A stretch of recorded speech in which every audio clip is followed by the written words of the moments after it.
พระพุทธเจ้าเฮาเวลาสมัยเพิ่นเสวยชาติเป็นพระโพธิสัตว์เวลาตกทุกข์ได้ยากอิหยังก็แล้วแต่เพิ่นก็นึกถึงคือใส่สัจจะนึกถึงบุญบารมีที่เพิ่นเองสร้างไว้เด้เพิ่นบ่ได้ไปนึกถึงสิ่งศักดิ์สิทธิ์เด้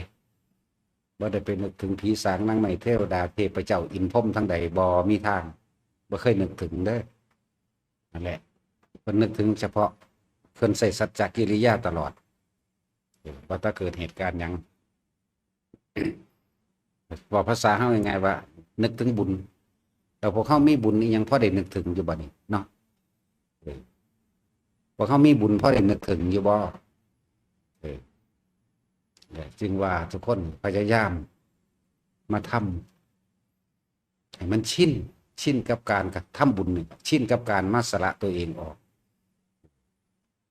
คือโมยายล่มตาจุ้ยจังสิบุญของเราเฮ็ดหยังแต่นี่แหละเฮ็ดน้ำหัวน้ำสวนเฮ็ดน้ำสวนปลูกต้นไม้ต่อให้วัดหรือปลูกเพื่อสาธารณะจังสิตาจุ้ยละตัวเองในการขนไม้ขนตอกเฮ็ดนั่นเฮ็ดนี่ไปจังซี่แหละนี่คือความจริงนะนึกถึงบุญที่เกิดจากความจริงเวลาตกทุกข์ได้ยากเวลายังกระช่างเถอะเดี๋ยวส่วนมากบ่ค่อยตกทุกข์ดอกสังเกตเบื้องต้นคนที่เข้ามาในทางนี้นะมีปัญญาทางออกเบิดบ่ได้ตีบตันอันตู้เด้จึงว่าปัญหาโลก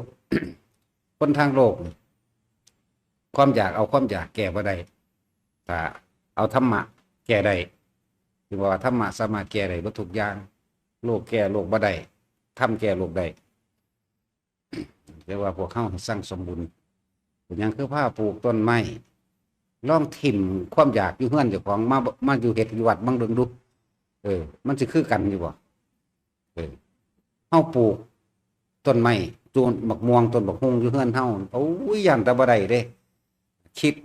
ลำลีลำไรอยู่หั่นแหละใส่ปุ๋ยบ่ใส่ฝุ่นบ่รดน้ำบ่หมดขึ้นบ่ได้ฉีดยาเนาะเพี้ยขึ้นบ่ได้ฉีดยาเนี่ยนี่เห็นว่ามันต่างกันเด้เข้ามาเห็ดน้ำวัดเนี่ยบ่ได้ฉีดยาเห็ดก็เห็ดไปเรื่อยบ่ได้จดจ่อบ่ได้จอจักบ่ได้จอ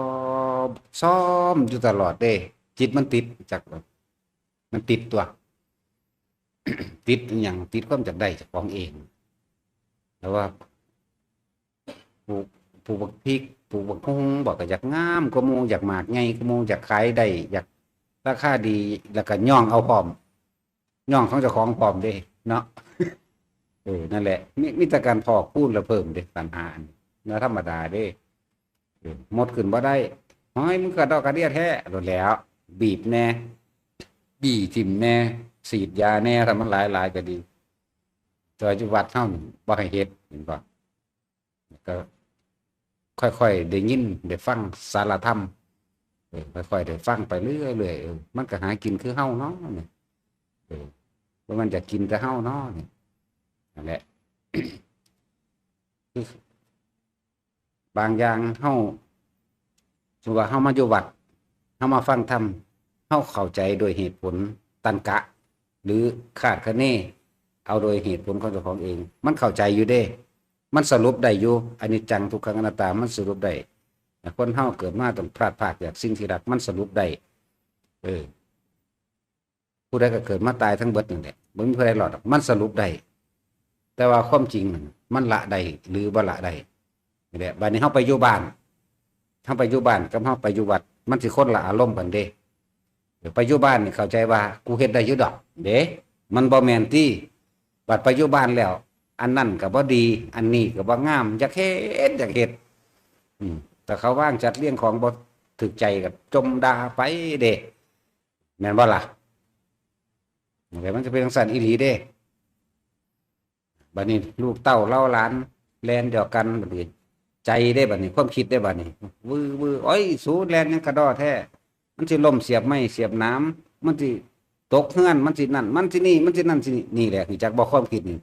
ก่อภพก่อชาติอยู่เรื่อยนี่ย่านตะลูกหลานบาดเจ็บย่านตะนี่ตามันเห็นจักบ่ล่ะแต่เขาเห็นเขาเฮ็ดสิ่งใดสิ่งหนึ่งนั่นย่านเขาเฮ็ดบ่เป็น เอามานี่เบิ่งกูสิเฮ็ดเด้แม่นบ่ล่ะเอามากูสิเฮ็ดให้เบิ่งนี่ก็เฮ็ดเด้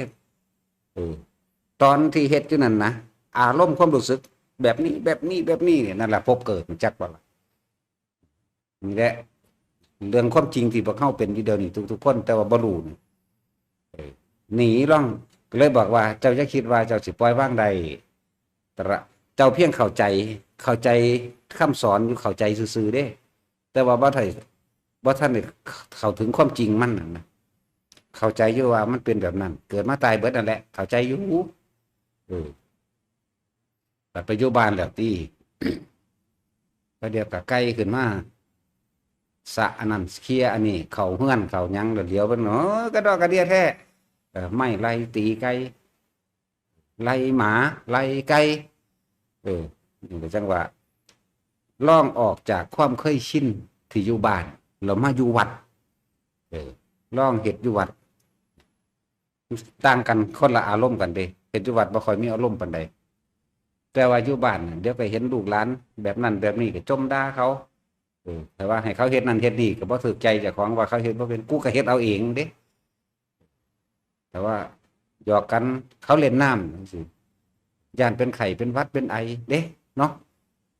จังซั่นจังซี่แหน่ธรรมดาพวกเจ้าชินกับสิ่งทั้งหลายเหล่านั้นคิดว่าตายย่ำใดมันสิไปสวรรค์ได้อยู่ส่วนมากว่าผู้ใดตายเขาไปสวรรค์แล้วหรือเด้จักมันเป็นจังได๋สวรรค์ก็บ่เคยหูบ่เคยเห็นก็ว่าไปสวรรค์โลดเพิ่นเบิดบุญก็ว่าไปแหละถ้าเฮาบ่ฝึกหัดตัวเองห่างออกจากทรัพย์สมบัติที่เคยชินไงอันใดมันก็ของกูแล้วเด้อยู่เฮือนนั่นน่ะเฮือนกูก็พอแห้งดอกต้นมะม่วงกูต้นมะฮงกูต้นมะพริกกูดอกไม้กูเตาไฟกูปลาแดกกูน้ำปลากูแล้วเด้อันนั้นอันนี้ทั้งเบิดที่เฮาเห็นในตาของกูเบิดเด้แต่มาอยู่วัดมันลืมคิดถึงของกูเข้าใจบ่มันสิลืมคิดถึงของกูอยู่วัดก็เฮ็ดไปเฮ็ดไปต้องหัดออกมาเรื่อยฝึกออกมาเรื่อยฝึกออกมาเรื่อยก็มันก็คอยละห่างออกในจักหน่อยอันนั้นมันเป็นคือจังนั้นวงกลมกองแขนนี่มั้ยนิ่งกลมอยู่จังซี่จนว่าบ่รู้จักมันบ่แหวกออกจากวงวัฏฏะอันออกมาได้นะวัฏฏะมันเป็นวงกลมได้ที่อยู่บ้านเฮาอยู่เฮือนนั่นน่ะม.1ก็ว่างบ่ดีเตาไฟก็ว่างบ่ดีดังไฟขึ้นก็ย่านไปไหม้มองพุ่นล่ามมองพี่เด้คิดไปเรื่อยเด้จักว่าหกเมื่อบางหันบางนี้ขี้เชฟแม่งอดสิมาอยู่งูสิเข้ามากัดหัวแม่นเด้อแต่ความจริงแม่นท้องจริงก็แล้วกันเป็นเบิดน่ะพวกนี้พวกเฒ่าๆนี่ พวกออกมาวัดดูเรื่อยๆนั่นน่ะมันสิคอยลืมคอยห่างออกจากบ่มันเป็นวงกลมนี่แหวกออกมาทางใหม่เบิ่งดูวงใหม่ดูน่าแหวกออกมาทางนี้ดูนั่นแหละแต่ไกลขึ้นมาทางเฮียนก็ว่ามันสิขี่ใส่นั่นใส่นี่บางทีก็มันก็เข้าไปในครัวมันก็ไปหาจกกินกองข้าวมั่งนั่นนี่มั่งบางทีมดแดงเฮาก็เห็นมดแดงเจาะปิ้งปลาเนาะเจาะปิ้งปลาเข็งเจาะปิ้งกบ มดแดงเจาะปิ้งกบเจาะปิ้งไก่เลยโอ้ยมึงว่ากระดอกกระเดียแท้เหรอแล่นไปเคาะปั้วลงใส่ในปูนห่อนๆบ่ใส่ปูนก็ใส่สังกะสีห่อนๆตีนถูอยู่บ่สั่นได้น้ำปูนก็ดียามมาเช้าลุกขึ้นมานึ่งข้าวจื้อไว้ได้บ่ธรรมดาได้ความอาฆาตปรุงหัวข้าวปึ๊บเอาแล้วบัดนี้เอาน้ำร้อนไปลวกแล้วเทลาดไปน้ำนั่นดีนี่ได้ออกจากความเคยชินแน่มันชินน้ำแนวมื้อนี้แหละบ่ได้ตาเทลาดเด้บัดนี้โดนไฟอันใดมันลุกๆมันบ่เอาไปจู่เอาไปดาดไปน้ำกรอง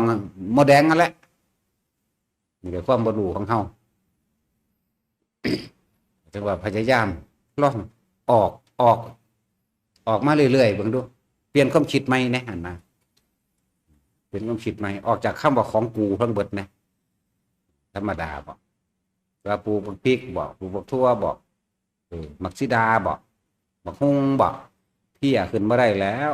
มันเร็วเลยความคิดไปสิไปเอายาฉีดซูนี่โพลิดอนหรืออีหยังดอกซุมื้อนี้ยี่ห้อใดแน่บุหลายก็เลยเนาะจักยี่ห้อใดเดี๋ยวนี้ฉีดอย่างเดียวถ้ายาขึ้นมาใส่ของกูก็พุ่นแล้วหยังโฟเซตหยัง นี่ยังตัดสินเจ้าสีดูเห็นอย่างยาขายยานี่มันไปหันเด้เออมันอีหลีนี่เด้มันธรรมดาเด้แต่ว่ามาไกลของกูล่ะแต่จังว่าค่อยๆฝึกหัดออกมาแน่อย่าคิดว่าเจ้าของสิเฮ็ดได้เป็นไปบ่ได้ตาเจ้าเห็นเขาเดียวกับลูกหลานย่านมันลมปอง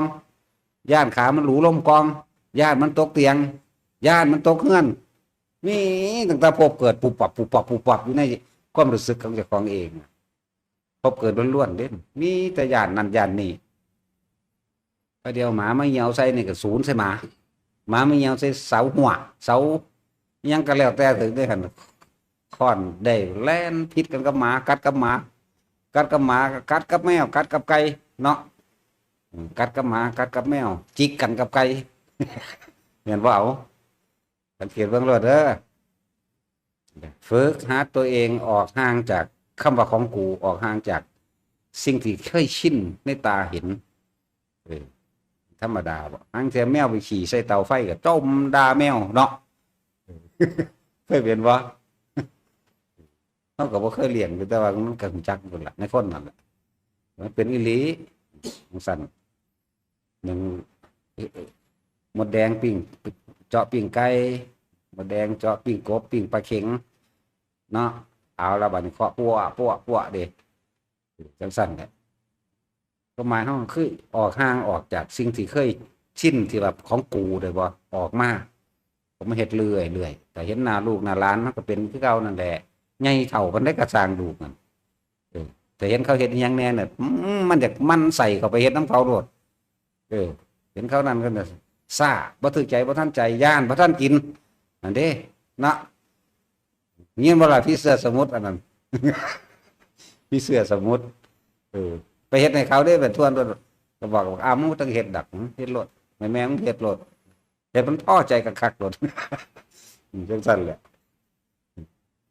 มันบ่ได้ดังใจเห็นว่าใจมันฮ้อนมันห้นแต่เขานั่นตื่นสายก็ฮ้อนเอาเองเด้ตื่นแทนเขาไปส่งของแทนเขาเข้าใจว่า เลี้ยงของแทนเขาโอ้ยก็ว่าบ่ต้องเฮ็ดดอกให้แม่มึงเฮ็ดรถแม่นอีหลีนั่นแหล้วอยากเฮ็ดเต็มที่นะเขาก็สิเฮ็ดอยู่แต่ว่าตัณหาความอยากของเจ้าของที่มันเล่งเราโพดมันสิเฮ็ดของมันดอกก็ปล่อยเขาเป็นอิสระในการกระทำของเขาเนี่ยเด้อเว้ยเนาะนี่ไปเล่งเอาบัดสุอันซุแนวนอนต่อโลด เป็นซั่นแหละอีหลีเด้นี่เป็นความจริงเด้นี่นั่นนั่งก็มองอยู่นั่นล่ะถ้าบ่แม่นเอาถามเบิ่งเดี๋ยวนี้ก็แม่นเดี๋ยวนี้เป็นแล้วเขารำคาญแต่ที่จริงเขาสิเฮ็ดดีก็เจ้าของก็ได้ซุมื้อนี่เขาอยากให้มาวัดยังมายังใดก็ยกมือถ่วมหัวจะมาง่ายเด้อ เจ้าจะมาง่ายเด้อเด้ความมันขอว่าจะมาง่ายเด้อสาธุเด้อไปโดนๆในเถินเขาเฮ็ดเป็นแล้วเขาไปของเขาดอกมันหูจักเวลาของมันอยู่บ่ต้องเร่งนะแต่จังหวะหนีออกจากความเคยชินผู้ใดชินในขายของยานแต่บ่ได้เงิน ธรรมดาบ่ไปส่งของก็คือกันแต่เขาตอนเนี่ยศูนย์ได้เขาโหลด ชมให้เขาโหลดได้มีโหลดเรื่องเขามาเว้าได้บานซึกฟึกมาโหลดล่ะอีห่านี่เหลือเลย จมให้เขาจมมันลูกฟังนำเขาไปจากฟังดอกความจริงกันไปหนีไปหม่องใหม่เขาหนีไปนำไปเอิ้นเขามาฟังเด้ว่าธรรมดาเด้มันขนาดนั้นเด้มันได้ออกหนีจากอารมณ์แนวนี้แน่จึงบอกว่ามาเฮ็ดหยังกันนั่งๆนอนๆน้ำมูนี่แหละมันตาเห็นได้ถ้าอยู่บ้านตาก็เห็นหูก็ได้ยินเนาะตาก็เห็นหูก็ได้ยินบ่เฟิดขึ้นมาโลดเด้ถ้ามาอยู่พี่ตาบ่เห็นหูบ่ได้ยินแต่ว่ามันก็เอาสัญญาคือความจำนั่นล่ะมาคิดนึกปรุงแต่งต่อคือเก่าอันนั้นมันเฮ็ดแล้วบ่นอเด้จากเมื่อเด้บ่ธรรมดาเด้โอ้มันไปส่งพลันนั่นกูบ่นอนว่าเด้สั่นอีหลีนั่นแหละแต่ยังน้อยๆน่ะตาบ่เห็นหูบ่ได้ยินมาดูเขามันก็ค่อยลืมไปเองดอกกลไกของกิเลสตัณหามันทำงานของมันเองดอกบ่ต้องเอาจิตใจเขาไปทำนำเขาดอกแหละเลิกล้างห่างออกมาแน่ สิหาไปซ้ำใดสาหาไปตายคือเก่าอยู่ไผก็เลยเนาะหาไปตายดึงเด้รวยไปตายนั่นแหละตอนนั้นแหละสิมีหยังหาไปหามาเข้ากับป่วยไข้ความรู้สึกมันบอกที่จริงบ่ป่วยเด้แต่ว่าความรู้สึกมันเอาเสาะบ่ได้อยู่บ่ได้ต้องพากูไปหาหมอว่าไปเด้บัดนี้เห็นจังซั่นแหละแถลงมันจะก็แถลงพวกแถลงเด้นั่นน่ะไปตรวจบางทีมันก็บ่เป็น แต่ว่าความรู้สึกกูอยากเป็นกูอยากเป็น แต่เข้าไปตรวจพอแล้วบัดนี้ว่างใจได้มันนั่นเป็นโรคนั้นแล้วกูได้สบายใจไปเอายาได้บัดนี้อีหลีได้คนเป็นขนาดนั้นเด้บ่เป็นหยังก็อยากเป็นเนาะพวกอสอเป็นสั่นอีหลีนั่นแหละแต่ถ้าได้เสียเงินแน่จัก2-3หมื่นหรือ5-6 หมื่นแต่เอาละบาดนี้สบายใจแล้วที่กินบ่เป็นหยังเขาเอายาประสาทให้กินเพื่อได้นอนหลับเนี่ยเรียกว่าเศร้าอีหลีนั่นแหละจังว่าทุกคนหัดฝึกหัดออกมาแน่แม่นเฮาได้เฮาฟังอยู่เฮือนสมมุติว่าเฮาฟังธรรมอยู่เฮือนฟังอยู่เข้าใจอยู่แต่ว่าความจริงตามันเห็นลูกเห็นหลานตาไม่เห็นหมาเข้ามาขี่ไม่เงียวขาบนั่นขาบนี่เด้ใจมันไปน้ำหมาน้ำเห็นหลานแลนจังสั่นแลนจังสี่ญาติมันตกเฮือนญาติมันสารพัดเด้หูฟังอยู่อืมอืมจักอีหยังพุ่นใจมันอยู่พุ่น ธรรมดาว่ะใจมันไปปรุงแต่งน้ำลูกเต่าหลานใจมันไปหาปรุงแต่งน้ำหมดแดงจอกของเขาธรรมดาว่ะบัดมาทำบัดสัพเพสัตตาหรือว่าดิเนาะจงเป็นสุขเถิดบ้าเว้ยจักบอกไปเห็นอย่างบอกว่าจริงนั่นแหละมันได้ความจริงน้ำแน่ละเว้ยเพราะปัวตีนถูอยู่ว่าสันยุ่งกัดกับศูนย์ใส่เป็นเพ่งใส่ได้ธรรมดาเว้ยมันเลยหอดเจตนาจักสิว่าอย่างกัดกินมันหมดละธรรมดาแต่ยังว่าห่างออกมา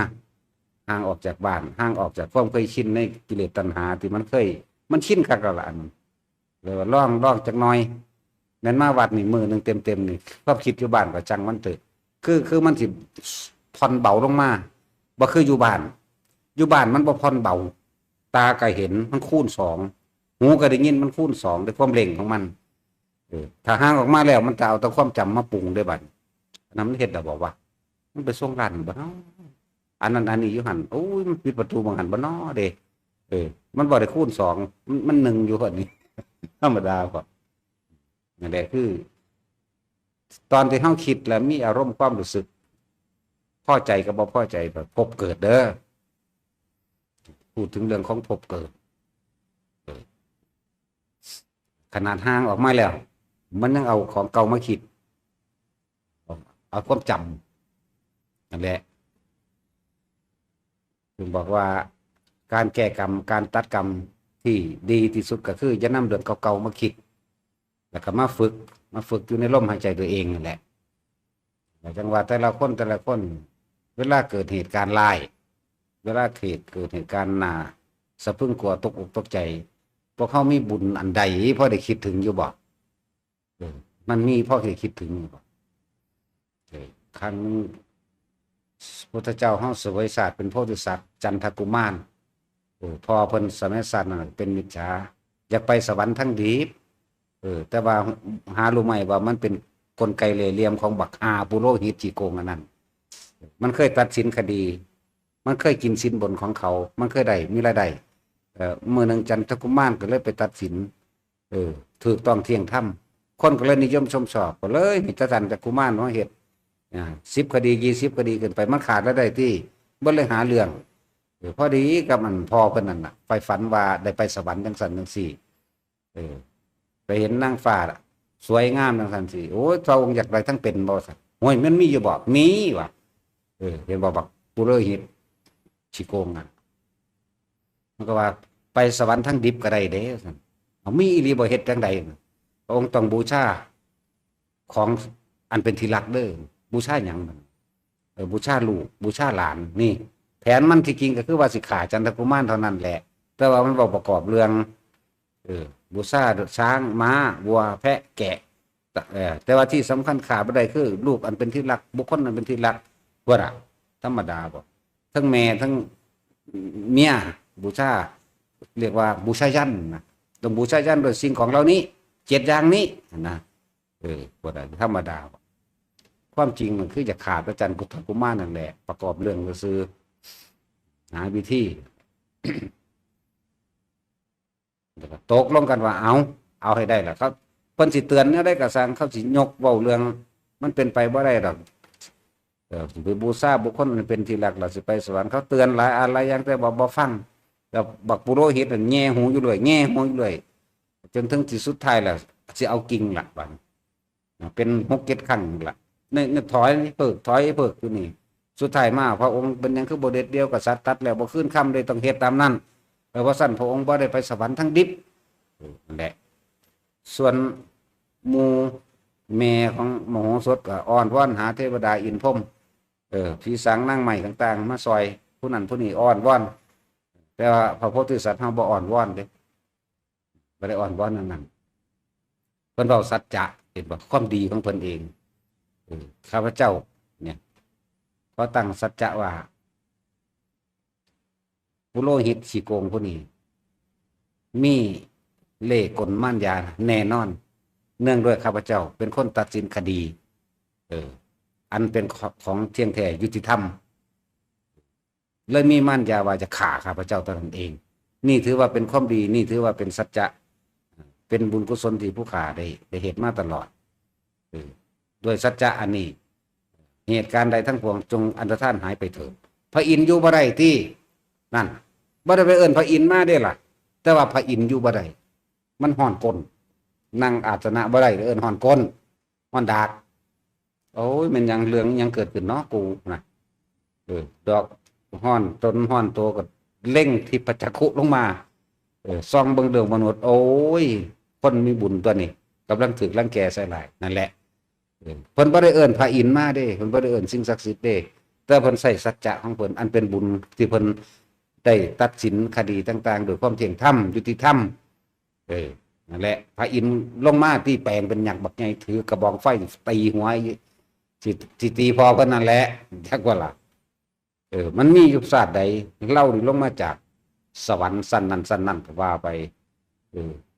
อีตานี่มันฉี่โกงแบบนั้นเลยเปิดเผยความลับเห็นบ่ล่ะจังซั่นแหละเพิ่นนึกถึงความดีของเพิ่นเองเด้เพิ่นนึกถึงความดีนึกถึงบุญที่เพิ่นเคยเฮ็ดไว้โดยสัจจะของเพิ่นนี่คือความจริงจึงบอกว่าบ่มีดอกคาถาที่ว่าพระพุทธเจ้าหรือใส่คาถานั้นคาถานี่บ่มีแต่ความจริงทั้งนั้นจังซั่นล่ะเหตุการณ์ก็เลยตกลงบ่ตั้งดีเขาก็ไล่กษัตริย์นี่หนีให้ออกหนีจากบ้านจากเมืองส่วนอิปุโรหิตอันนั้นเขาก็เอาไปเป็นคนใส่นั่นแหละจังว่าพวกเขาเรามีความดียังไงพ่อเราลึกนึกถึงบ่พวกเขาคิดบ่ออกเนาะพอความดีแท้ๆความดีจริงๆพวกเขามันบ่ค่อยดีจริงนะแต่ว่าท่านก็นี่กันว่าท่านแลกของไว้แล้วแลกอันเงินล้านแลกเงินพันล้านแลกสวรรค์แลกวิมานแลกศาสนาแลกได้มาเกิดเป็นผัวเป็นเมียกันอีกแลกมาเกิดเป็นเศรษฐีแลกมาเกิดเป็นพ่อเป็นแม่เป็นลูกกันอีกมันแลกเบิดแล้วเนาะนึกถึงมันก็ว่ามันบ่ให้ผลดอกเพราะว่าเกี่ยวขี้ตัวอย่างว่าล่ะแต่มีสิ่งหนึ่งที่พวกเขาสามารถที่ตัดออกได้เลยคือนึกถึงลมหายใจเด้อเนี่ยมาตัดย่นย่อเอาให้เลยนี่เอาหม่องมันเด็ดขาดไปเลยลมหายใจเจ้าของเองนั่นแหละแต่เฮานึกถึงลมหายใจรู้อยู่กับลมหายใจเขาออกมันอีหยังก็เฮ็ดเฮาบ่ได้ดอกเทวดามารพรหมทั้งหลายไม่อาจสามารถทำอันตรายเราได้จักบ่ไสยศาสตร์มนต์ดำมนต์แดงมันนั่นแหละที่เข้าใจว่ามันมีมันจริงๆมันมีดอกเข้ามาสู่ลมหายใจเจ้าของโดดตัดออกเบิดเลยเมื่อไรนี่ที่เราหยุดคิดได้โดยอาศัยอานาปานสติคือลมหายใจนั่นเองสิ่งทั้งหลายทั้งปวงที่เกิดขึ้น ย่อมดับไปเพราะว่าหยังเฮาบ่นำความคิดนั้นไปถอดสะพานมันเข้ามาเฮาบ่ได้ไปต่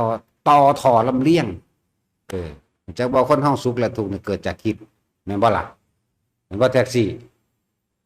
ทุกข์เป็นทุกข์หลายกว่าบ่ได้ดังใจเกิดจากความคิดเด้นั่นแหละเมื่อเกิดจากความคิดว่าทุกข์จังซั่นหรือมันบ่ได้สมหวังดังใจแล้วก็โทษผีโทษสางไปได้บาดนี้ โทษผู้อื่นไปได้มองออกนอกตัวไปเลยได้วันเป็นน้ำบักนั่นเป็นน้ำอีนี่เป็นน้ำหน่วยงานนั่นเป็นน้ำหน่วยงานนี่รัฐบาลนั่นนี่สารพัดเห็นว่านั่นโทษไปเลยเด้อันแหละว่าเขามีความดีอย่างเป็นก้อนโคโลเคเลเพราะเรนคิดถึงอยู่บ่เป็นก้อนโคโลเคเลบริสุทธิ์ในการทำนะมันมีอยู่บ่บอกเคล็ดลับให้นะก็คือลมหายใจนั่นเองตัดเข้าสู่ลมเลยเกิดยังขึ้นตัดเข้าสู่ลมตัดยังตัดความคิดคิดอยู่ในลมบัดอยู่ในลมเข้าอยู่ในลมออกรู้ลมเข้ารู้ลมออกแค่นั้นแหละเจ้ากรรมในเวรไก่ผลบ่ได้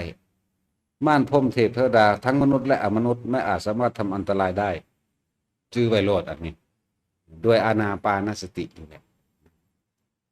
เทวดาอินพรหมทั้งหลายเห็นบ่ได้เด้แต่จิตมันตั้งมั่นแล้วเกิดเป็นผลแห่งสมาบัติคนที่มีจิตตั้งมั่นแล้วความคิดบ่แล่นออกไปมันจูรู้เฉพาะลมหายใจรู้สึกตัวทั่วพร้อมเฉพาะลมหายใจบ่ที่ว่า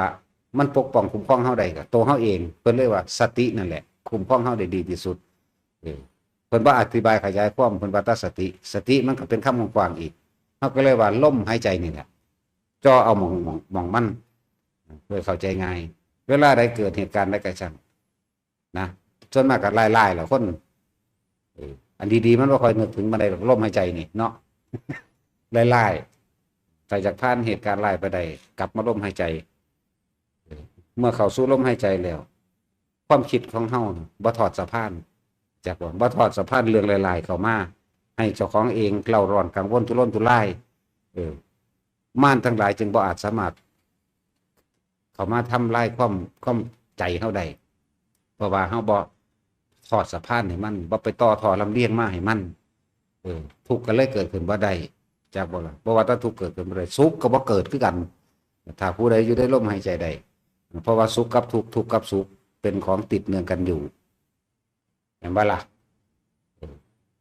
สิเว้ากลับกันตลอดเพราะโลกมันเป็นธรรมคู่หยังสุขกับทุกข์คู่กันทุกข์กับสุขก็ต้องคู่กันถ้ามีทุกข์มันก็ต้องมีสุขถ้ามีสุขมันก็ต้องมีทุกข์ถ้ามีสรรเสริญก็ต้องมีนินทาแต่มีนินทาก็ต้องมีสรรเสริญคือคนเฮานี่เว้าเข้าข้างตัวเองมาตลอดเนาะบุคคลผู้ไม่ถูกนินทาไม่มีในโลกแสดงว่าเจ้าของคือบ่มองเห็นตัวเองได้อันนี้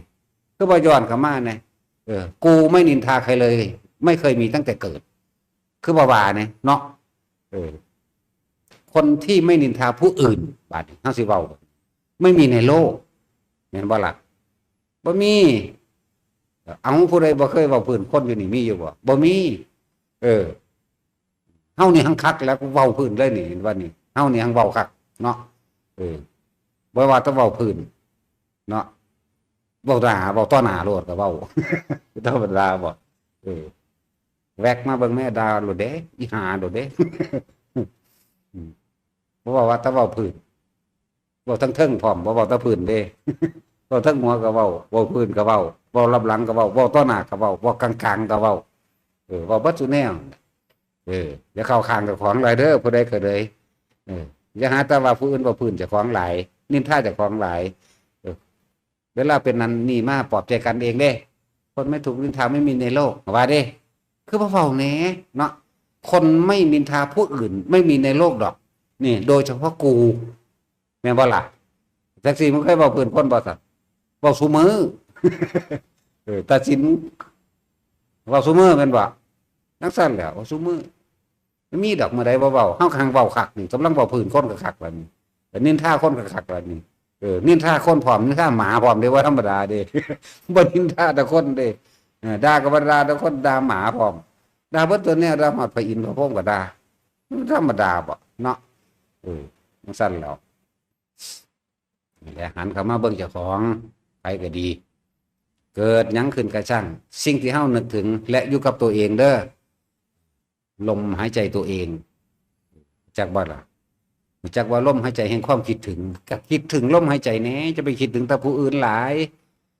คิดถึงแต่ผู้อื่นที่มาซอยเจ้าของมาปลดเปลื้องความทุกข์ให้เจ้าของเด้ตอนมีสุขมันบ่ค่อยคิดถึงดอกโดยเฉพาะพ่อกับแม่คนส่วนมากบ่ค่อยคิดถึงพ่อแม่เด้บ่ค่อยคิดถึงผู้มีพระคุณเด้เวลามันนั่น อยู่ดีมีสุขหรือว่ามันหล่ำมันรวยมันมีอันนั้นมีนี่มา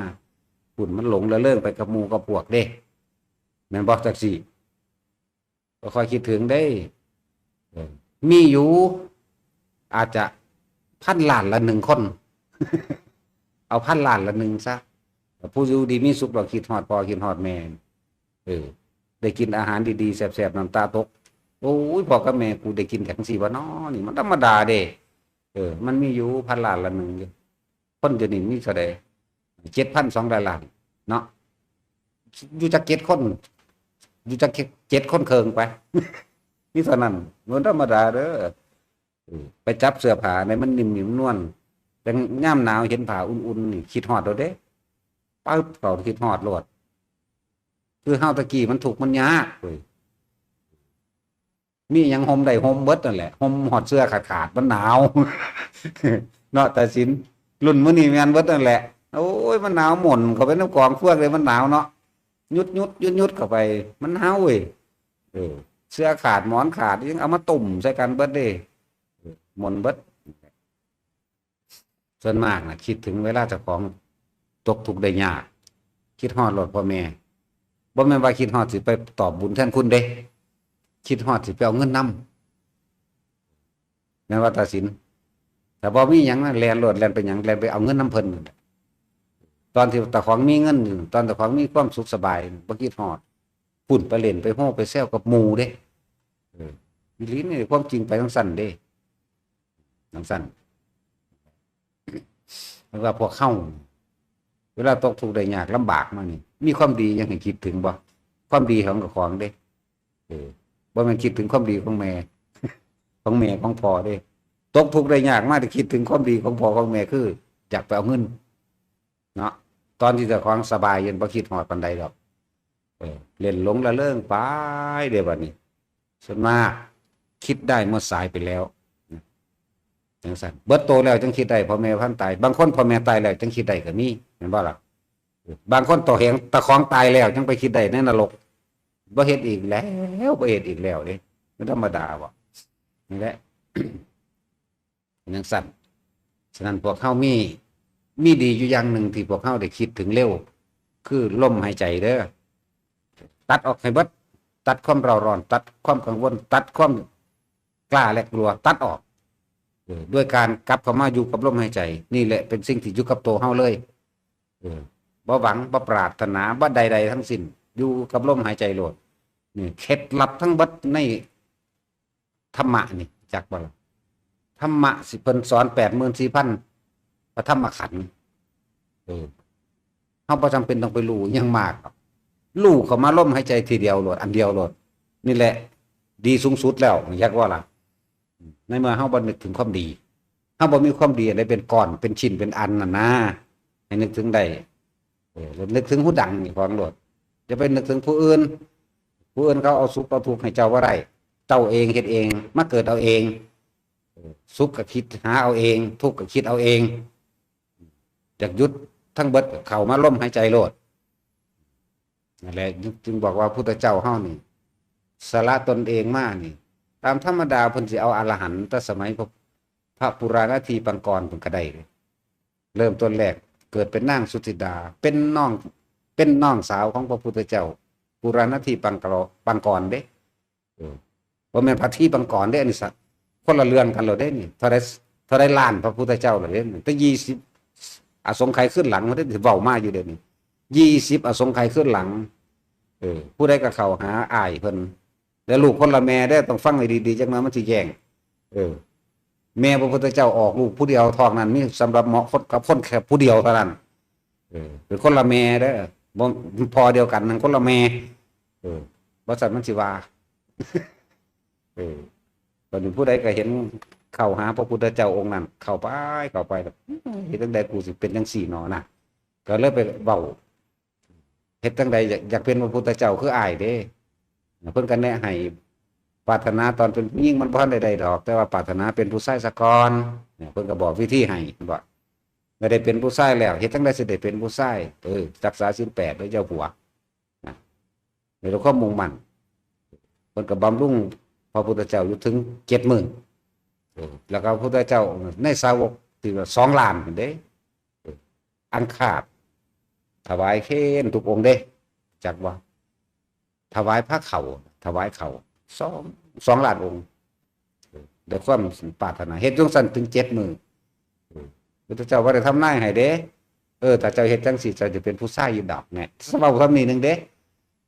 ที่กิ่งถ้าเพิ่นสิน้อมโสดลงไปฟังเพื่อสิบรรลุธรรมเพื่อสิเข้าสู่พระนิพพานในศาสตร์ได้เด้น่ะ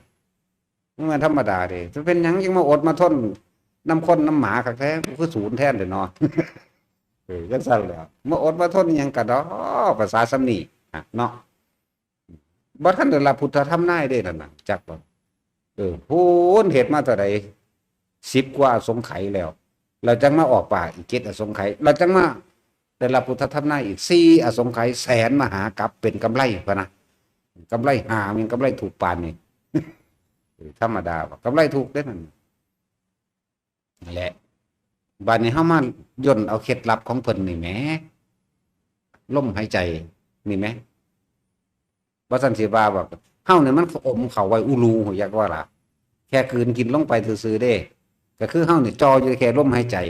ไผตายในลมหายใจได้ยังน้อยๆก็ไปอนาคามีแหมส่วนเรื่องความรู้มันรู้มาเบิดทุกคนนั่นล่ะเพราะที่จริงคนเฮามันรู้บ่ได้ต่างกันเด้แต่ว่าความคิดเห็นนี่ต่างเท่านั้นเด้ไผก็รู้ร้อนไผก็รู้หนาวไผก็รู้หิวไผก็รู้เจ็บรู้ปวดไผก็รู้ในความพลัดพรากไผก็หักกันนี่รู้เสมอกันนั่นแหละความรู้อันตัวนี้แต่ความต่างตรงที่ว่าความเห็นนี่แม่นเห็นตามความเป็นจริงหรือสิเห็นตามความเป็นปลอมนี่แม่นเห็นตามความเป็นจริงเห็นโดยธรรมชาติสรรพสิ่งทั้งหลายเกิดเท่าใดตายเท่านั้นดับเท่านั้นคนเฮาพบเพื่อจากเกิดเพื่อตายบ่จากเป็นก็ต้องจากตายนี่มันเห็นเสมอกันเด้แต่ว่าความคิดเห็นนี่ต่างกันเข้าใจบ่ล่ะว่างความเห็นนึงเด้รู้จักบ่ทั้งเบิดนี่แค่ว่างความคิดจบเลยเด้นี่เนี่ยเคล็ดลับก็ทั้งเบิดนี่คือว่างความเห็นเท่านั้นบ่มีความเห็นใดๆทั้งสิ้นในผิดบ่มีความเห็นในถูกบ่มีความเห็นในบาปในบุญบ่มีความตัดสินบ่มีความยืนยันกับไผรู้เข้ามาแค่อยู่ในลมหายใจของเองจบละนี่แหมเพิ่นบำเพ็ญมายากคือหยังนี่อันนึกอยู่ในใจมันเท่าใดแล้วนึกอยู่ในใจก็บ่แห้งเลยเด้พระเจ้าเอ้ยจักเป็นพระพุทธเจ้าแต่ว่าบ่ออกปากกับไผนั่นแหละออกปากอีกได้บัดจนว่ามาได้รับพุทธธรรมนายอีก4รับพุทธธรรมนายก็พระที่ปังกรเด้บัดทำนายให้สมัยมาเป็นแต่ว่าหลังจากนั้นก็เกิดเป็นผู้ชายมาตลอดดอกหลังจากนางสุจิดาศาสตร์ใหม่ก็มาเกิดเป็นผู้ชายแล้วก็เป็นผู้ชายมาตลอดเด้คนปรารถนาโพธิญาณโพธิสัตว์มันเป็นผู้ชายมาตลอดสัตว์ใหญ่ที่สุดโดยสัตว์บกก็แค่อันเป็นสร้างนั่นแหละคนถามว่าเพิ่นเคยเกิดเป็นไดโนเสาร์บ่เนี่ยจังซั่นก็ถามโอ้ยมึงเอาสมองยังมาคิดเด้อแบบแปลกล่ะกูแต่ว่าเป็นคนแท้ๆมันก็อยากเป็นงูมาอยู่4 ตัวมันนั่นเนาะเป็นอยู่ว่านอนอยู่ขอขี้ดังก็ได้แต่เฮาก็ใจดีเฮาก็ให้อีหลีเด้แกะขี้ดังให้แต่ว่าจังได๋ขี้ดังเฮาก็บ่ค่อยอยากมีปานใดแล้วขนดังเนี่ยมันบ่มีเห็นว่าตาสิน4 คนนั่นนะโอ้ยเนาะเล่นน้ำเบิดแล้วกูนี่บ่ขอขี้ดังแกะให้อีหลีเด้มันหน่อยว่ะสูแบ่งกันเอาเด้อเอาได้หน่อยๆมันบ่ค่อยมีมันจะมีคุณค่าอยู่ขี้ดังเฮานี่มันบ่ค่อยมีแล้วเพิ่นบำเพ็ญยากลำบากขนาดใดแต่ว่าพวกเฮานี่เรียกว่าชุบมือเปิบลัดเอาหม่องมันเลยรู้อยู่กับลมหายใจเท่านั้นนึงเด้เฮามีความดียังเป็นก้อนๆให้คิดถึงเป็นชิ้นเป็นอันให้คิดถึงสิปกป้องตนเองได้บ่สมัยเพิ่นเสวยชาติเป็นโพธิสัตว์เวลาใดที่มันมีความกังวลร้อนมีอารมณ์ความรู้สึกอันของเกี่ยวอยู่ในความพอใจหรือบ่พอใจเพิ่นระงับรับเวทนาทั้งหลายเหล่านั้นด้วยอานาปานสติเด้เมื่อครั้งเราเสวยชาติเป็นโพธิสัตว์เราย่อมอยู่ด้วยอานาปานสตินี้เป็นส่วนมากเมื่อเข้าอยู่ในอานาปานสตินั้นอาสวะย่อมสิ้นไปอารมณ์ที่ยังข้องเกี่ยวอยู่สิ้นไปนั่นแหละเพิ่นเข้าไปดับเพื่อให้เกิดปัญญานั่นแหละยังก็ดีจักบ่ล่ะ ถ้าผู้ใดบางที่มันก็ขึ้นไปถึงฮอดบุญตรงนั้นแหละเมื่อเขาไปถึงจุดนั้นแล้วแม้นอยากไปก็ไปแม้นไม่อยากไปก็ไม่ต้องไปจักบ่ล่ะนั่นแหละก็ได้อยากฮู้พระสูตรก็ไปเบิ่งในคิริมานันตสูตรหรือสิว่าแต่งใหม่อีกแต่งใหม่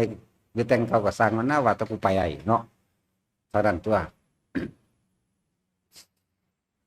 บอกเคล็ดลับให้แล้วเบิดทุกอันทุกอย่างตะกี้เฮาเฮ็ดมายากๆเด้บ่ได้ง่ายเด้หลายๆคนจะมาคิดถึงผลมันตอนนี้เด้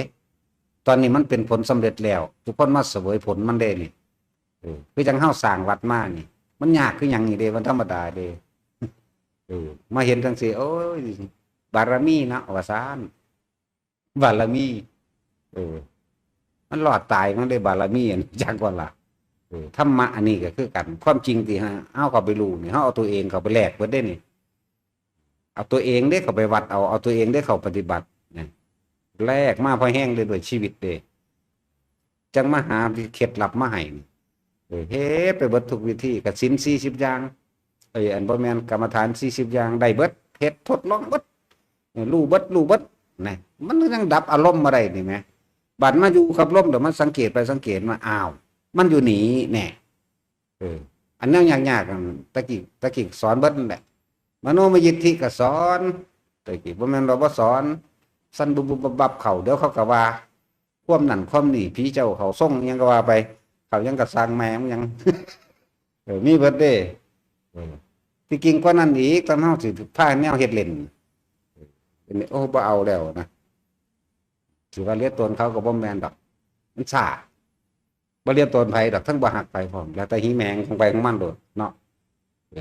อย่างเข้าบาปจังซี่นะถ้าว่าเนาะมันสิเข้าข้างเจ้าของเรียกว่าเจ้าของดีเจ้าของเป็นผู้วิเศษบ่สอนดอกอย่างคนบาปคนสิปรามาสเดี๋ยวได้อ่านเจ้าของกูบ่ฮักไผก็แล้วกันกูซื่อๆอยู่มีแต่ว่าย่านมันซ่าเด้อย่านมันซ่าถ้าอยู่ในลมหายใจนี่มันไวเอาเคล็ดลับมาให้โลดง่ายๆมันจะเกิดยังขึ้นกับสร้างอยู่ในร่มอย่างเดียวอย่าคิดออกข้างนอกอย่าคิดไปจากอย่าไปคิดในสิ่งที่เห็นอย่าคิดน้ำสิ่งที่เห็นสิ่งที่ได้ยินได้กลิ่นหรือได้รู้สึกทั้งร่างกายบางทีมันเป็นคือก้อนหินบักใหญ่ๆที่เขานั่งบึ้มขึ้นจนว่าบางที่ก็ยังได้หลงเอามือค้ำไว้เลยมันเดียงดังจากว่าที่ขึ้นไปในกุฏิอย่างสิมันสั่นกุฏิหันครึ่งมันได้มันธรรมดาบ่นั่นแหละตกใจเป็นธรรมดาแต่บ่คิดกลับเข้ามาล่มที่แรกๆมันก็เป็นธรรมดาคิดออกไปบักอย่างไงเลยอ่ะย่านตกใจย่านมีเบิดบัดนี้มาจับเคล็ดลับมาได้ถ้าบ่คิดก็บ่มีหยังนี่หว่าเนี่ยก็เลยเอาลมหายใจน่ะล่อความคิดบ่ให้มันคิดไปหาผีสางทางใหม่ส่วนมากกันไปทั้งนั่นเด้ถ้าคิดไปทั้งผีเราได้มันอยู่ผู้เดียวเว้ยธรรมดานู่นหยุดแถวล้านน้มสาวคนละนั่งอยู่ผู้เดียวอยู่จัก100 เมตรนี่แหละกองไฟติดขึ้นเอาต่อกองไฟติดปุ๊บขึ้นอุ่นใจเด้เบิ่งรู้ความคิดมันธรรมดาอุ่นใจว่ามีคนอยู่ใกล้กูอุ่นใจย่างไปได้บัดนี้ย่างไปอันกองไฟนั่นก็ยับไปย่างไปจังได๋ก็บ่ถึงเด้จังถ้านั่งป๊อกกองไฟก็อยู่ใกล้ๆถ้าย่างไปอีกก็ยับไปอีกก็เป็นแนวนี้นั่นแหละหลายอย่างที่เฮาไปประสบพบมาแนวนั้นแค่เดียวผู้สาวมาตักน้ำหูยงามกระดอนกูก็ไปแมงหมดแล้วน้ำหมดแล้วจีบเลยแล้วเซ็ตกูแน่พุ่นแล้วมันบ่แม่นที่มันสิเซ็ตเขาอยากว่าล่ะหาบน้ำก็หาบน้ำกะตาเด้กะตาหาบนี่เป็นหาบกะตาเด้อเขาเอาสีซี่ใส่ตักน้ำตักน้ำใส่กับหาบคุยกันจีบก็เขาไปล่ะไปล่ะเขาก็ซี่บอกอยู่นั่นเด้เฮือนค่อยไปทางนั้นเด้นะนั่นเฮือนผู้นั้นอันนั้นของลุงของป้ามันก็บอกไปได้ภาษามันสะหยอผู้ไทยบอกไปคุยไปเพื่อไปเหลืออยู่จักน้อยนั่นแหละมันสิตกหิวจักว่าล่ะหาเสวยได้หรือนะเหลืออยู่จักน้อยนี่สิตกหิวธรรมดาบ่เดี๋ยวปานว่ามึกเสียกูแน่ตั้งแต่กูสิเสียมันไว้จักมีเบิดเด้นั่นแหละ ปึ๊บกลับขึ้นมาหลายอย่างอยู่ดอกเนาะอันนี้บ่แม่นฝันเอาได้นี่เมื่อตาดีๆนี่เด้มีเมื่อตาดีๆนี่แล้วบางที่เขาก็พาเขาไปเบิ่งอันนั้นอันนี้ทำแกบทำเกิบฟัดเข่าฟัดเข่ามีเบิดนั่นแหละบ่ได้แม่นฝันเด้นี่ไปเป็นๆนี่เด้เข้าไปกับเข้าไปน้ำเขาคนพาไปก็คือคนนี่เนาะคือคนชาวบ้านนี่เด้เขาพาไปบางหันนี่ก็เลยถ้าเขาไปเบิ่งทำนั่นทำนี่มีอันนั้นมีอันนี้เอาบ่จะได้บ่จะเอาให้บ่เอาแล้วของบ่ได้มาหาแนวมื้อนี้นั่นทั้งเห็นหลายแต่ว่าบ่อยากได้นั่นเอาให้เอาบ่แต่ว่าบ่เอาโอ้ยจะเป็นโง่ก็ว่าเด้ภาษาผู้ไทยเขาเว้าทั้งเทื่อทั้งกระดาเขาอุ้ยจักเว้าหยังกูเว้ากูฟังบ่ออกกับพี่เด้แล้วก็หัวคือคนธรรมดานี่แหละบ่ได้แปลกประหลาดอีหยังเด้คือคนธรรมดานั่นแหละเขาบ่ค่อยเว้าซื่อๆดอกมันหลายโพดดอกอันนี้จังสัตว์จักนั้นสิเป็นบ้านนำอภินิหรอภินิหรอภินิหารหูทิพตาทิพไปแล้วมันบ่เบิ่งอารมณ์เจ้าของเฮามาตัดเอาแต่มีแต่การสิปล่อยอารมณ์อย่างเดียวเด้คือบ่เก็บสิ่งใดสิ่งหนึ่งเข้ามาคิดให้มันเกิดอารมณ์ใดเฮาสิดับตัวเดียวอย่างนี้อารมณ์ความรู้สึกนั่นแหละตัวพบก็ได้เอาตัวนี้แล้วเด้เฮาดัดเอาใส่เลยมันหลายแล้วที่ผ่านมานั่นนี่แต่ใส่วิธีรัดสั่นเอาโลดแต่เฮ็ดทำให้บ่อยทำให้มากเดี๋ยวก็ชินเองดอกคือว่านั่นแหละหลายๆคนถ้าฟังแล้วเข้าใจดีแล้วจะไปเฮ็ดอยู่บ้านดอกเนาะบางครั้งเขาก็ว่าไปเฮ็ดอยู่บ้านสักก่อนก็มีเอาไปเฮ็ดอยู่บ้านแล้วมันสิเป็นเขาเทศเมื่อกี้นี่บ่จับลมอยู่เบิ่งลมอยู่แต่ว่ากังเบิ่งลูกหลานไปนำเบิ่งหมามาเหี่ยวใส่น้ำตารางตะลุมไปนำเบิ่งมดแดงมาเจาะปิ้งกบปิ้งไก่ไปนำศูนย์บ่นี่แหมนี่แหนะคิดออกบ่นอหนึ่งเขามาหมดแดงขวยนั่นขวยนี่สิเอาน้ำห้อนไปลวกบ่นอนี่แหมตาเห็นหูได้ยินอยู่นี่แหมพวกเจ้าสิละแนวใดล่ะแต่ว่ามาฝึกซะก่อนก็คือเที่ยวไปเที่ยวมาเอานั่นแหละจังบอกว่าออกห่างๆมามั่งเห็นอารมณ์ความรู้สึกในความบ่พอใจอยู่ในบ้านเกิดขึ้นจากหยังเกิดขึ้นจากการเห็นเกิดขึ้นจากการได้ยินตอนอยู่วัดคือสงบดีแท้เห็นบ่สถานที่อันเป็นสัพพยะและกัลยาณมิตรให้ความรู้ไปในความเห็นเดียวกันมันเลยบ่ขัดบ่แย้งมันเลยรู้สึกว่าสงบบัดปัจจุบันแล้วมันสิสงบบ่ละบาดมันบ่มีผู้ใดตักเตือนเนาะเขาเดียวก็เห็นหมามาเหี่ยวใส่ตารางค้อนฟาดนี่มันเห็นเขาเดียวก็ยินเสียงนั้นเสียงนี้ทางที่เขามาโฆษณานั่นนี่ว่ายังเงียงหูฟังก็อยากไปเบิ่งเนาะทั้งใส่แล้วมันออกไปทางนอกจังซั่นแล้วจังบอกว่ามามั่งไปมั่งเป็นธรรมดาเพราะว่ามันบ่ทันได้กล้าพอถ้าผู้ใดขาดออกมาเลยได้หั่งดีตาบ่เห็นหูบ่ได้ยินในเรื่องทางบ้านเฮ็ดจังนั้นก็ได้ของเกี่ยวเบิดนั่นแหละในญาติพี่น้องถ้าเว้านั่นพวกเจ้าบ่ทันได้เด็ดขาดพร้อมนี่ผู้นั้นเป็นจังซั่นผู้นี้เป็นจังซี่ทั้งที่รู้ว่าผิดโดยผิดคัดออกจากความรู้สึกผิดคัดออกจากคำสอนพระพุทธเจ้าแต่มันเฮ็ดนำก็มีนี่แหมธรรมดาว่ะถ้าสิเว้าเรื่องคือหมู่ภิกษุสามเณรบวชเข้ามาแล้วเพิ่นว่าบ่ให้อยู่บ้านบ่ให้อยู่ถิ่นมันเป็นปริโภทมีความกังวลหลายอย่างกังวลด้วยญาตินั่นเห็นบ่ล่ะเพิ่นบอกอันดับหนึ่งเลยกังวลด้วยญาติเลยกังวลด้วยญาติกังวลด้วยมิตรสหายกังวลด้วยความคุ้นชินกับสัตว์เลี้ยงที่มีอยู่ช้างม้าวัวควายไล่ไปเด้อกังวลด้วยแหล่งน้ำกังวลก่อนก่อสร้างกังวลด้วยโอ้ยหลายในความกังวลมันนั่นน่ะไล่บ่เบิดเพิ่นนึกว่าภิกษุนักบวชทั้งหลายบวชแล้วให้หนีออกจากหม้องเก่าจะอยู่บ้านเขาเรียกว่าโอ้ยลุงมีป่วยไปเบิ่งแน่เขาเรียกว่าโอ้ยผู้นั้นเป็นนั่นเป็นนี่ไปเบิ่งแน่แม่นบ่มันบ่ล่ะแท็กซี่ว่าจังซั่นนี่คือความจริงเด้ที่มันเป็นก็จังว่าหนีออกมาแน่บัดนี้พวกเฮาอยู่บ้านใกล้มื้อนี้ก็คือกันหนีออกมาแน่คือกันนั่นแหละถ้าออกมาอยู่พี่มันก็อาจจะได้เต็มที่ใน10 มื้อใน7 มื้อใน10 มื้อใน3 มื้อก็ว่าไป จังไปเอาเต็มทีทั้งพุ่นคือกันเต็มทีทั้งบดีนั่นแหละหนีออกมาเลยหนีออกมาเลยก็มันก็เห็นความต่างเด้อนี่บอกความต่างบอกความต่างในความเห็น บอกความต่างในความคิด แต่ละคนว่า ตอนเราเฮ็ดอยู่บ้านเขามาฟังธรรมอยู่นี่เขาเข้าใจดีว่าเป็นหยังดอกได้รักแล้ว เนาะเมื่อเฮ็ดอยู่บ้านแต่ว่าความจริงอยู่บ้านตาพวกเจ้าเห็นนั่นตาพวกเจ้าเห็นลูกหลานพวกเจ้าแลนย่านมันตกเฮือนเนาะย่านมันขึ้นกกไม้ตกกกไม้ย่านรถชนมันย่านมันเป็นไข้เป็นวัดเป็นไอมันเล่นน้ำทั้งสันทั้งสี่ไหมนี่ไหมแม่นว่าล่ะนี่แหละจึงบอกความต่างระหว่างอยู่นี่กับอยู่พุ่นมันมีความต่างอยู่จึงว่าฝึกหัดออกมาเรื่อยๆอย่าคิดว่ากูหูแล้วกูหูวิธีแล้วมันหูวิธีนั่นแหละคือความรู้ที่จำมาว่ามันต้องเป็นแบบนั้นแต่ความจริงนี่ไหมตอนประสบกันจริงๆนี่ไหมพระเดียวหลานไปตีกันกับพิษกันน้ำหลานไหมเนาะเห็นว่าแท็กซี่ลูกเท่านั้นหลานเท่านั้น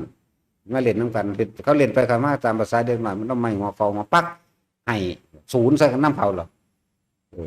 เป็นว่าผู้ใดก็เลยบางคนหลานเจ้าของพิษตีเขาแท้ๆยังเข้าข่างอยู่เด้เนาะมันก็ธรรมดาได้ของปู่อย่างของปู่บอเรื่องสั้นแหละจังว่าพวกเขามีความดีอย่างพ่อได้คิดถึงบ่เด้อบอกเคล็ดลับให้แล้วว่าลมหายใจตัดบัดทุกอย่างได้เลยเทพเทวดาอินพรหมทั้งมนุษย์และอมนุษย์ทั้งหลายบ่อาจสามารถทำอันตรายเฮาได้เด้แต่เฮาอยู่ในการทรงฌานแม้นจะเกิดอุบัติเหตุหยังกระช่างบ่อาจสามารถเฮ็ดให้เฮาเจ็บปวดได้เสียชีวิตได้นั่นแหละจึงบอกว่าเฮ็ดจังซี่แหละวิธีของพวกเฮาฝึกมาง่ายๆแล้วและเหตุแห่งความเจริญหรือได้มาซึ่งโภคทรัพย์สังเกตโลดคนที่เขามาวัดดูนี่เริ่มมันจะเริ่มมีอยู่มีกินมีนั่นมีนี่ขึ้นมาเรื่อยเด้ใจมันสงบเมื่อใจมันสงบมันบ่คิดฟุ้งซ่านอารมณ์มันบ่ได้เร่าร้อนกังวลไปพิษไปเถียงมันรู้จักธรรมะข่มใจจากสิ่งที่บ่ได้ดังใจมันรู้จักและทำจึงแก้โรคได้โรคแก้บ่ได้โรคแก้บ่ได้มันมีสติหลายกว่ากันคือนึกได้ในความข่มใจคือนึกได้ในความผิดพลาดและเสียหายมันหลายกว่ากันมันคนที่เขามาสู่ธรรมะนะเลิศว่าเหตุแห่งความเจริญซึ่งโภคทรัพย์หรือความได้มาซึ่งความอยู่ดีกินดีมันก็คอยเป็นมาเองยิ่งประเภทคนทรงฌานเจริญฌานเจริญสติปัฏฐาน4มีโอกาสพลิกไปเป็นอรหันต์ก็ได้และก็ความเจริญสมบูรณ์ซึ่งโภคทรัพย์ทั้งโลกโดยทรัพย์สินเงินทองก็ค่อยๆมีค่อยๆมาเป็นมาเรื่อยๆหรอกมันเป็นอย่างไรมันคือมีคือมาคือเป็นเขาบอกจักบุญเขาบอกจักว่าบุญคือความสงบภายในใจของเจ้าของเองเขาบอกจักบุญอันนี้เป็นบุญที่มากโดยฤทธิ์คือสำเร็จนั่นแหละมากโดยฤทธิ์เลยบุญอันนี้เป็นบุญจริตซึ่งบ่อาจสามารถบ่หายไปทั้งใดซ้ำเพราะว่ามันไม่ได้เกิดขึ้นจากวัตถุบุญจริตอันเกิดจากวัตถุบ่เบิดเป็นอยู่เด้คือเฮาสะสมเงินนั่นบุญจริตอันเกิดจากวัตถุให้ทานข้าวอาหารยารักษาโรคเพื่อนุ่งห่มตลอดทั้งเครื่องอำนวยความสะดวกหรือเครื่องแทนปัจจัยทั้ง4หมายถึงเงินเนี่ยทานไปมันสิของสิ่งหลายทั้งหลายเหล่านั้นที่เป็นวัตถุเบิดเป็นเด้แต่ว่าความสังสมซึ่งจิตใจอันสงบเบิดบ่เป็นจากบ่ล่ะมันเป็นน้ำมันบ่เป็นรูเรียกว่าแหละถ้าบุญตัวนี้มันสังสมขึ้นมาเรื่อยเลยเว้าเล่นๆนึกเล่นๆนึกบ่ได้มีเจตนาก็ได้เด้มันแปลกอยู่เด้นั่นแหละที่จริงมันบ่แปลกหรอกเพราะว่าเฮารู้แล้วเฮารู้แล้วว่ามันมาแบบใดเมื่อทุกคนมีความสงบเย็นตรงนี้บุญตัวนี้เป็นบุญจริตสามารถแปลงเป็นอย่างอื่นได้สว่าเจ้ากรรมในเวรที่เคยมีเวรมีกรรมซึ่งกันและกันเขาเคยเฮ็ดเขาไว้บัดนี้เขามีบุญแล้วเขามีเงินแล้วว่าไงเขามาเอาหนีปุ๊บได้เลยและสามารถเอาแปลงบุญตัวนี้ไปเป็นรถก็ได้ไปเป็นอาหารไปเป็นที่อยู่อาศัยเป็นเครื่องนุ่งห่มก็ได้สำหรับพวกเขามาโมทนาเป็นอย่างนั้นล่ะบัดนี้เจ้ากรรมในเวรทั้งหลายเลยอโหสิให้เรื่อยเขาไปเกิดในภพภูมิที่ดีแล้วความอาฆาตบาดหมางอโหสิกรรมนั่นเป็นบ่ล่ะบริการทำมาหากินกับของสะดวกขึ้นบ่มีผู้ใดมาส่งกระแส เฮ็ดให้งุดหงิดอึดอัดจากตัวเราเฮ็ดให้พลาดเฮ็ดให้เสียหายนะบ่มีคนขวางว่ายังไงหรือใส่นี่ไปแล้วเออจาก100 คนก็เหลือหน่อยลงเหลือ50หน่อยลงหน่อยลงจนถึงบ่มีพุ่นล่ะขนาดนั้นแหละบัดนี้บ่ได้นี่พูดถึงมุมมองของพวกเจ้ากรรมนายเวรบัดนี้มุมมองของหมู่ญาติเฮาเด้พวกพ่อแม่ปู่ย่าตายายที่เคยเกิดเป็นลูกเต้าแล้วหลานเป็นพี่เป็นน้องกันกระทำกรรมร่วมกันเขาก็มาได้บุญเขาก็มีกำลังขึ้นเขาก็ซอยเฮาเองเข้าใจบ่ล่ะเขาก็ซอยเฮาเองดอกนั่นแหละมันก็มาแบบนั้นนี่แหละเอิ้นว่าความเจริญแห่งภพทรัพย์ได้มาก็ต้องอาศัยอันนี้แบบง่ายๆคืออานาปานสติโลดเด้อสถานที่นั้นเป็นมงคลและเป็นทิพย์แน่นอนเอาอิหยังมาเป็นเครื่องยืนยันวัดกันว่าความเป็นทิพย์ได้เกิดขึ้นสัมผัสทั้งความทั้งร่างกายได้ความเป็นทิพย์ที่สัมผัสทั้งร่างกายได้คืออาการวิตินั่นแหละอยู่ซื่อๆมันสิขึ้นอยู่เอาแม่นบ่ล่ะคิดให้มันขึ้นเบิ่งดูคิดมันขึ้นมันบ่ได้ขึ้นเด้มันบ่วือขึ้นมาเลยเด้ความรู้สึกบ่ได้เกิดได้เด้นั่นแหละ ต้องอาศัยลมหายใจเข้าออกมือมันแน่นิ่งอยู่ในลมหายใจได้แล้วความคิดมันถูกระงับไว้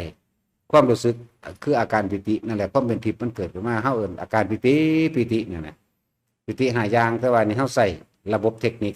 เอาปิติเดียวมาขึ้นกลางหน้าผากแล้วก็ค่อยสังเกตปิติอย่างอื่นก็ค่อยแทรกซ้อนเข้ามาเองนั่นแหละเว้าชั่วโมงละนั่งซั่น แต่สิเฮ็ดจังได๋ดอกว่าเนาะเว้านี่เว้าเบิดแบมือเลยเด้พวกเจ้าแต่พวกเจ้านี่มีแต่สิว่าจังได๋สิเศร้าก็บ่รู้ล่ะเนาะ เห็นบ่อยากให้เว้าแต่นิทานเนี่ยมันเป็นตาสแตกนั่นล่ะแต่เว้านิทานหูสั้นทั้งรองโลดอยากเว้าอยากฮู้จักนำโลดเนาะอันของจริงบ่ค่อยเอาปานใดเด้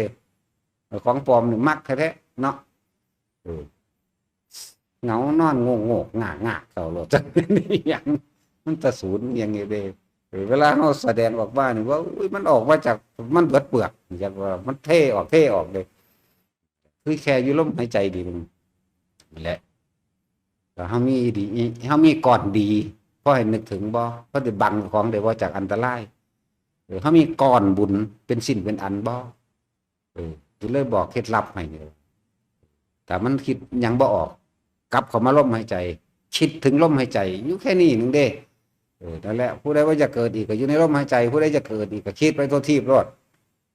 สิไม่ยากหยังเนาะสมาทาน